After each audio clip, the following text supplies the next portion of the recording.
Hi, it's March 18, and I want to tell you about this book I'm reading. I think it's the ultimate feminist book out there for this day and age. Like, this book is written in 1970 something, and the more you read it, the more it's like so.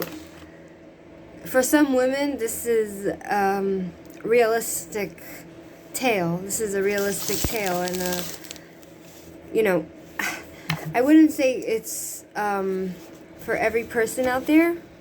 Like it doesn't have to do with every woman out there and every man out there, but it's just when I read it, it speaks so. Like I think about my life and my experience trying to date men, and this woman, like the way she describes. I mean, this author, the way she describes this woman's story, is just so. It's like you feel the pain of the woman that's going through this experience with this throughout the story. Like, for example, you have it starts off with this woman. She's in the bathroom and she's looking in the mirror. She can't recognize herself. She's 38 years old. Then it's called, basically this book is called The Woman's Room. And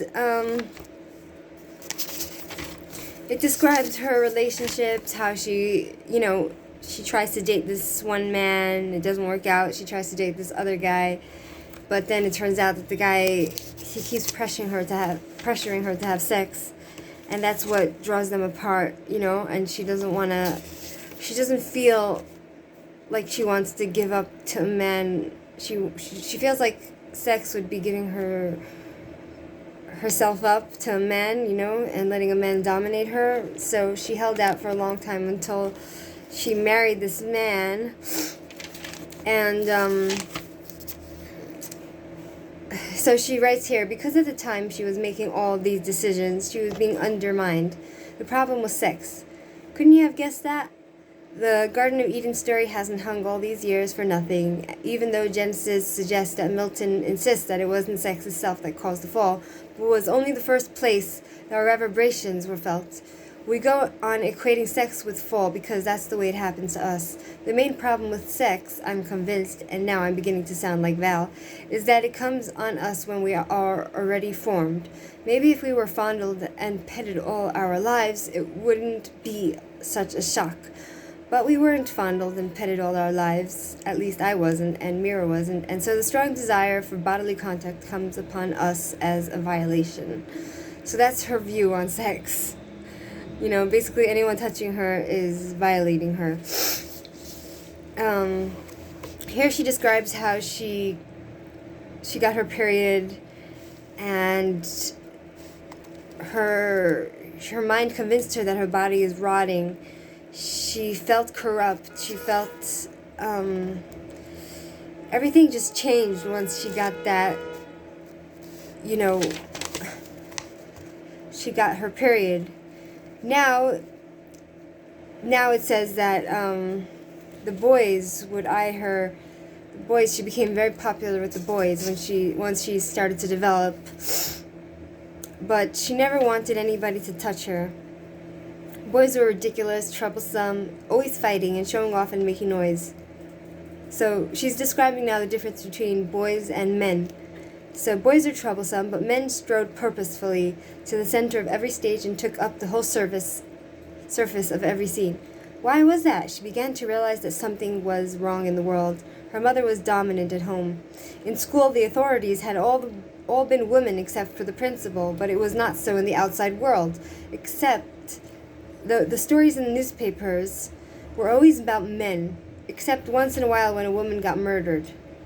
This is the ultimate feminist book. So she's basically saying that the only time when women are in newspapers is when they were murdered.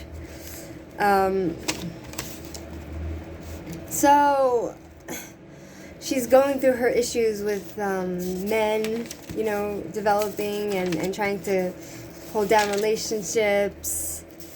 And her mother once urged her to wear a girdle, although she was skinny, because her butt might wiggle. when she walked, and boys would see her demeanor. So I guess her what her mother told her influenced her view on men, so she began to hate them. And because her mother said boys would see and her butt would wiggle, so her demeanor towards boys became hostile and furious. She hated them because they knew that she got her period. They knew that, and that they were not subject, that they did not get the period themselves. And they laughed at her and at all women. The girls who laughed with them knew too, but had no pride. So, because boys were free and that of this period they ruled the world, they went about on motorcycles, they even had their own cars, they went out alone at night, and their bodies were free and clean and clear, and their minds were their own, and she hated them. She whirled to attack if one of them even dared to look at her. They might at night control her imagination, but she damned it if in the day time they so much as touched it. So in the night she would fantasize about the men, but in the day she refused to let them touch her mind. So gradually her body developed mature configurations, and boys began to cluster around her. They really liked her. So she continues on with the philosophy of why she hates men. Then she met this boy Lanny, and he kissed her. She kissed him back. The kiss penetrated her whole body. Terrified, she pulled away, but he knew. He let her go. But 2 nights later, they were at it again. So then he began to ask for sex, and when she decided that she's not ready for it, he rejected her. He started to act cold to her and everything. And this is funny because it's an interesting thing that I experience as well. Like, if most men that I meet and experience, they mostly, if I don't give them sex, or I say that I want to date them like a normal person and don't want to have sex with them straight away, they don't want to be with me. They don't want to see me at all, So I kind of like, when I read this book, it hits a chord, and it's kind of painful, and you think about the reality of, at least in my experience, you know what I mean?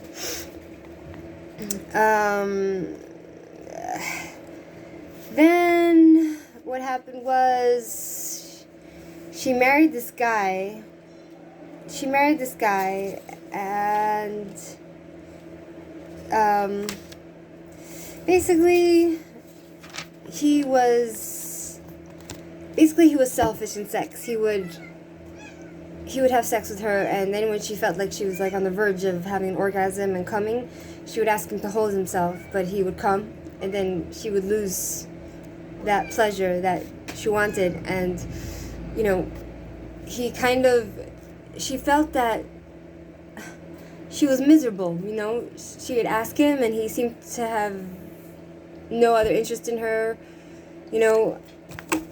and her husband, like, when she asked him to hold himself, he would just come, and then he would be like, oh, he was a medical student, so he would say, hi, baby. He was a medical student, so he would say, oh, it's not healthy for men to hold themselves, So she would be like, okay, he's a medical student. He's learning for medicine. He should know, But in the end, he would just come, and he wouldn't care to pleasure her, and he would roll over, fall asleep, and leave her, and she would cry. She'd curl up into a ball and cry. And then another thing that is really interesting to me is that she describes how her husband didn't want to use a condom, and she didn't want to use a diaphragm, to keep her from getting pregnant. And he didn't want to use a condom, and she would tell him, oh, I'm worried we're going to have children, and you're in medical school, and we can't afford to have kids now. And he would reassure her, no, don't worry, I know what I'm doing. I'm not going to finish inside of you. We're not going to get pregnant. But in the end, he got pregnant. He got her pregnant. And he blamed it on her.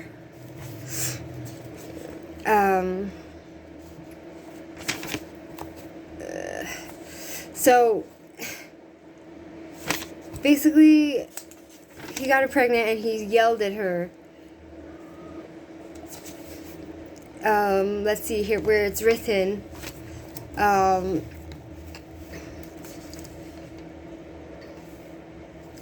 So she was really upset that she's like, oh, what, you're the one who's told me that if we don't use a condom and we have sex, you will not get me pregnant, and here he's blaming her, and she just wanted to die. She became suicidal and she wanted to kill herself. And after he came and apologized, and then after that they ended up having 2 kids, and his parents ended up supporting them throughout his schoolwork studies.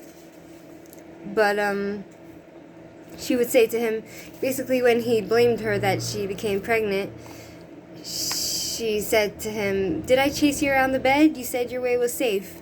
You said your way was safe, Mr. Medical Student. And he said, it is. Yeah, that's why I'm pregnant, she says. It is, I tell you. She looked at him, and then he accused her of cheating on him, basically, that it's not her baby.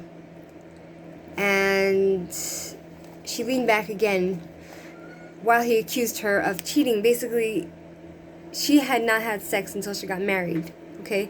And she told him this, and he was really nice to her about it. But then when she became pregnant, he accused her of cheating, of not being a virgin when they got married and cheating. And she was really upset, And she explains that she had told her husband about her fear of sex, her fear of men, her timidity in the part of the world she did not understand. He had listened to her sweetly, caressing her face, holding her close to him. She had thought he understood, thought it even more because he seemed, despite his stories about army adventures, to share it. Her shyness and fear, timidity, she thought she had escaped, but all she had done was to let the enemy into her house, let him into her body. He was growing there now. He thought in the same way they did. He, like them, believed he had an innate right over her because he was male and she female. He, like them, believed in things they called virginity and purity, or corruption and whoredom in women. But he was gentle and respectful. He was amongst the best of men. Imagine that. And, so after her husband apologized for his nasty, erratic behavior, come down, Tara. You're disrupting my video.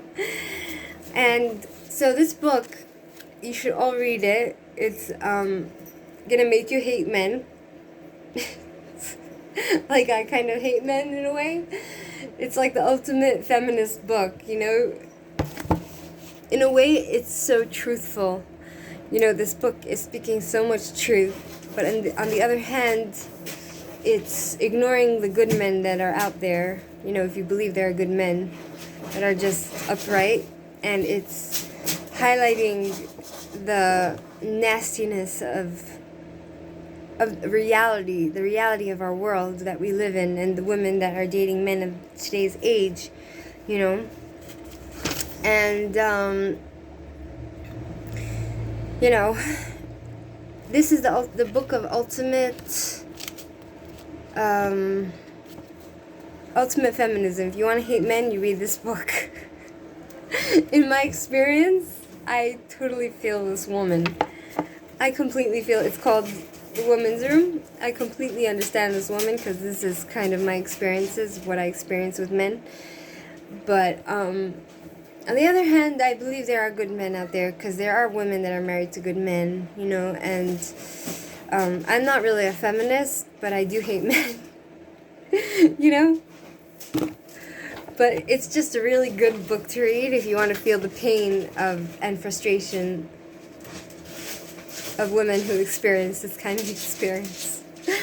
So that's my take on feminism, and I'll continue on with my view on this book as I read further of it, and